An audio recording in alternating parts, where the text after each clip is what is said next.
Good morning बच्चों। आज मैं आपको टेंथ क्लास के मैथ की एक्सरसाइज 14.2 का चौथा क्वेश्चन कराऊंगा। चौथे क्वेश्चन को हम पढ़ते हैं कि निम्नलिखित बंटन भारत के उच्चतर माध्यमिक स्कूलों में राज्यों के अनुसार शिक्षक विद्यार्थी अनुपात को दर्शाता है। इन आंकड़ों के बहुलक और माध्य ज्ञात कीजिए। दोनों मापों की व्याख्या कीजिए। तो हमें ये चौथे सवाल के जो आंकड़े दे रखे हैं वो हमें ये दे रखे हैं। प्रति शिक्षक विद्यार्थियों की संख्या और राज्य संघीय क्षेत्रों की संख्या। अब ये आंकड़ों का हमें क्या करना है, पहले एक टेबल तैयार करेंगे जिसमें हम प्रति शिक्षक विद्यार्थियों की संख्या लिखेंगे और दूसरे टेबल में जैसे ये लिखा हुआ है संघीय क्षेत्रों की संख्या भी लिखेंगे और उसके बाद हम देखते हैं कैसे सॉल्व करेंगे इसे हम। तो मैंने ये टेबल तैयार कर रखी है। पहला जो कॉलम है वो किसका है, प्रति शिक्षक विद्यार्थियों की संख्या, और दूसरा जो कॉलम है वो राज्य या संघीय क्षेत्रों की संख्या, यानी F1 ये बारंबारता दे रखी है शिक्षक और विद्यार्थियों की संख्या की। अब क्या करेंगे हम कि सबसे पहले इन दोनों का क्या करेंगे, हम दोनों संख्या को जोड़कर 2 से भाग देंगे और इसके सामने वाले कॉलम में लिख देंगे हम। तो 15 और 20 को जोड़कर 2 से भाग दिया तो कितना प्राप्त हुआ हमें, 2 से भाग देने पर 17.5। 20 और 25 को जोड़कर 2 से भाग दिया तो प्राप्त हुआ हमें 22.5। 25 और 30 को जोड़कर 2 से भाग देने पर कितना प्राप्त हुआ, 27.5। और 30 और 35 को जोड़कर 2 से भाग देने पर 32.5 प्राप्त हुआ। और 35 और 40 को जोड़कर 2 से भाग देंगे तो हमें प्राप्त होगा 37.5। और इसी तरीके से 40 और 45 को जोड़कर 2 से भाग देंगे तो हमें मिलेगा 42.5। 45 और 50 को जोड़कर 2 से भाग देने पर क्या प्राप्त होगा हमें, 47.5। और 50 और 55 जोड़कर 2 से भाग देंगे तो हमें प्राप्त होगा 52.5। तो ये जो मान प्राप्त हुए हैं उसको नाम दिया हमने XI का। अब इस टेबल से हमें ये XI के मान प्राप्त हुए। अब यहाँ से हम आगे के मान प्राप्त करेंगे। अब हम निकालेंगे हम DI का मान, और DI का मान प्राप्त करने के लिए हमें सबसे पहले A ज्ञात करेंगे। तो A में ज्ञात करने के लिए बीच वाली संख्या को देखते हैं। तो इसमें कितनी संख्या दे रखे हैं टोटल, 1 2 3 4 5 6 7 8। इसका मतलब है बीच में 2 संख्या आएंगी। तो ऊपर से हमने 3 संख्या छोड़ दी, नीचे से भी 3 संख्या छोड़ दी और बीच में आ रहा है 32.5 और 37.5। इन दोनों में से हम ऊपर वाली संख्या को ले लेंगे हम, 32.5 को ले लिया हमने। तो कोई सी भी संख्या ले सकते हैं हम, तो 32.5। अब इसमें हम इसको हम A मान लेंगे। तो हमने 32.5 को हमने A मान लिया। अब इस संख्या को इन सभी संख्याओं में से घटाएंगे। तो 17.5 में से 32.5 को घटाएंगे तो कितना प्राप्त होगा हमें, -15। 22.5 में से हम 32.5 को हम माइनस करेंगे, घटाएंगे तो कितना बचेगा, -10। और 27.5 में से 32.5 को हम घटाएंगे तो कितना बचेगा, -5। और 32.5 में से 32.5 को ही घटाएंगे तो प्राप्त होगा हमें 0। 37.5 में से 32.5 को माइनस करेंगे तो कितना होगा, +5। और 42.5 में से 32.5 को हम माइनस करेंगे यानी घटाएंगे तो बचेगा 10। और 47.5 में से 32.5 को घटाने पर प्राप्त होगा 15। और 52.5 में से 32.5 को घटाएंगे तो प्राप्त होगा हमें 20। अब ये जो मान प्राप्त हुए हैं वो हमारे DI के मान। अब DI के मान हमने निकाल लिए, SI का मान निकाल लिया, DI का मान निकाल लिया। अब निकालना है हमें UI का मान। और UI का मान क्या करेंगे हम, DI के मानों में इनके अंतर से, जो वर्ग दे रखा है वर्गों में कितने का अंतर है, इन सभी वर्गों में अंतर है हमारा 5-5 का अंतर है सभी में। तो H का मान हो गया हमारा कितना, 5। अब 5 का भाग देंगे हम 15 में तो 3 बार भाग जाएगा।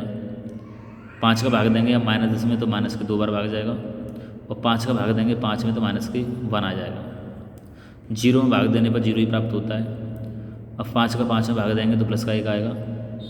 10 में भाग देंगे तो 2 आ जाएगा। और 15 में भाग देने पर भाग जाएगा 3 बार। और 20 में भाग देंगे तो भाग जाएगा 4 बार। तो अब ये मान प्राप्त हुए हैं वो है हमारे U के मान। अब क्या करेंगे हम, UI के मान और FI के मानों को आपस में कर देंगे गुणा, यानी FI UI।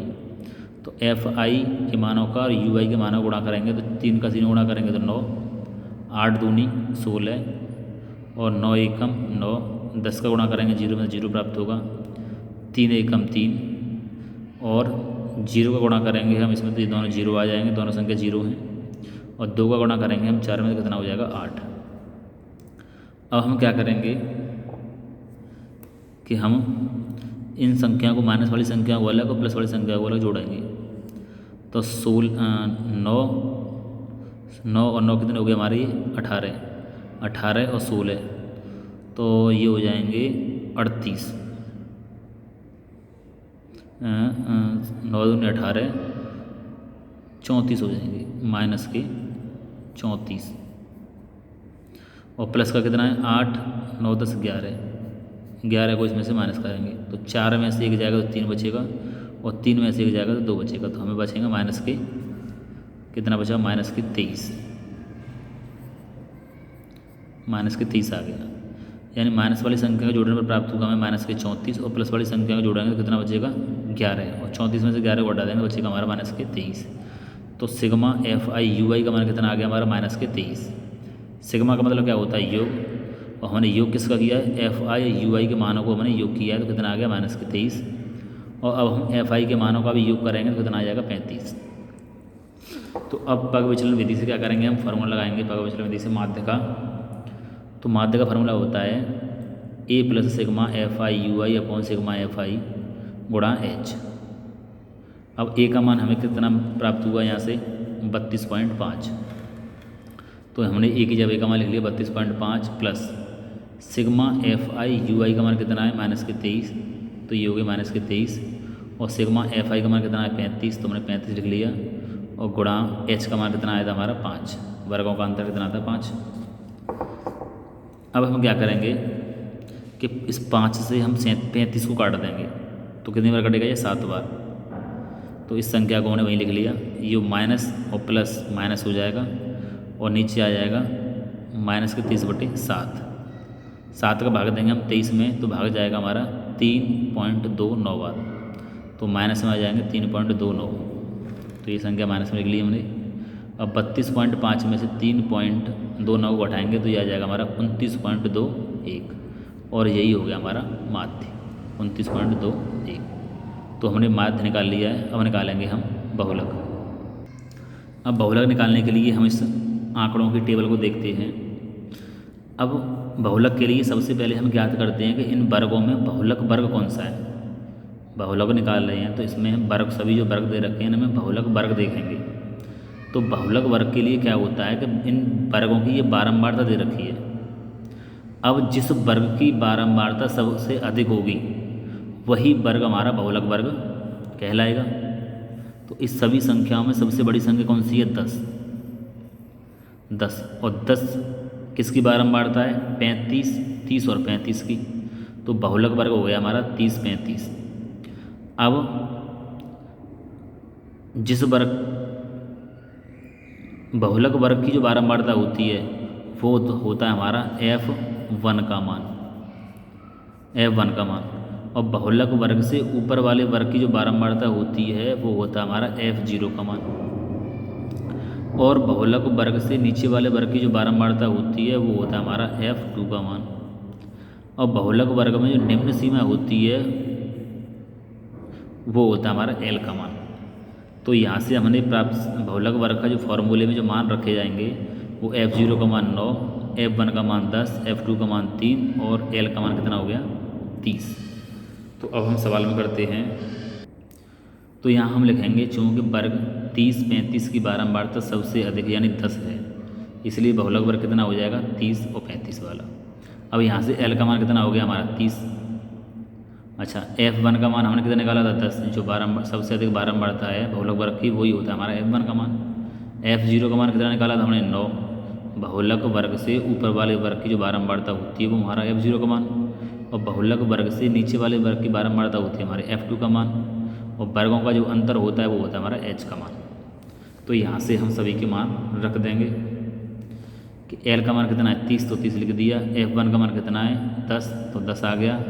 F0 का मान 9, तो हमने 9 लिख दिया, और 2 गुणा F1 कितना है हमारा 10 और F0 कितना है हमारा 9, तो 9 आ गया। और F2 का मान कितना है 3, तो 3 लिख दिया। और H का मान 5। तो फार्मूले हम सभी की जगह पर मान रख दिए। अब सॉल्व करेंगे इसे कि 10 में से 9 जाएगा तो कितना बचेगा 1। 10 दूनी 20, माइनस के 9 और माइनस के 3 कितने हैं -12 और गुणा में 5। 20 में से 12 घटा देंगे कितना बचेगा 8 और 30 अपनी जगह पर ही है और गुणा में 5 भी दे रखा है। अब 5 का गुणा 1 में कर देंगे तो 5 एकम 5 और बटे 8, तो 30 + 1 बटे 8 हो गया, 5 बटे 8 हो गया। अब 8 का भाग दे देंगे हम 5 में, ये हमने संख्या यहाँ पर धर ली। अब 8 का भाग 5 में देंगे तो भागफल आएगा हमारा 0.625। अब 30 को और 0.625 को हम जोड़ देंगे तो कितना उत्तर आएगा 30.625, और यही हो जाएगा हमारा बहुलक। तो बच्चों ये सवाल, चौथा सवाल ख़त्म हो चुका है। इस सवाल को अपनी नोटबुक में नोट कर लें और इसका रिवीजन करें। ओके बच्चों, धन्यवाद।